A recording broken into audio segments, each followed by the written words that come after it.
जेव्हा तुम्ही चांगले असता तेव्हा तुमच्यासोबत पण चांगलंच होतं. इव्हेंच्युअली जर तुम्ही कोणासोबत वाईट केलं नसेल तर तुमच्यासोबत पण चांगलंच होणार. हां, आयुष्य असल्यामुळे थोडे उतार चढाव येतात. जर तुम्ही चांगले दिवस बघितले तर थोडेसे वाईट दिवस पण बघावे लागतात. जिथे दुःख आहे तिथे सुख पण आहे. Hello everyone, welcome back to my mini blog. माझं नशीब बघा किती चांगलं आहे. मला 2 पावलं पण चालायची इच्छा होत नव्हती आणि आज रँडम मला माझा मित्र भेटला. मग आम्ही गप्पा मारल्या, भरपूर दिवसानंतर भेटलो होतो आणि मी थोड्या वेळासाठी विसरूनच गेली की माझी एक्झाम वगैरे. त्यानंतर एक्झाम हॉलमध्ये पोचलो आणि बघा 10 मिनटात पेपर हातात येणार आहे आणि याची मस्ती अजून थांबली नाही.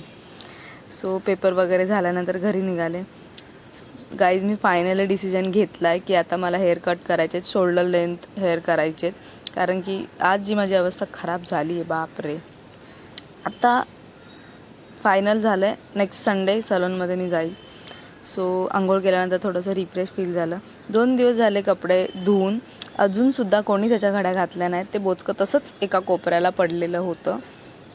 सो फायनली मलाच घड्या कराव्या लागल्यात. आणि जे लोक म्हणतात ना की फक्त व्हिडिओजसाठी काम करते अशी, तर ही कायच काम नाही करत. सो बघा, मी नाही केलं ना तर ते तसंच पडलेलं असतं. Thank you so much for watching. Bye bye.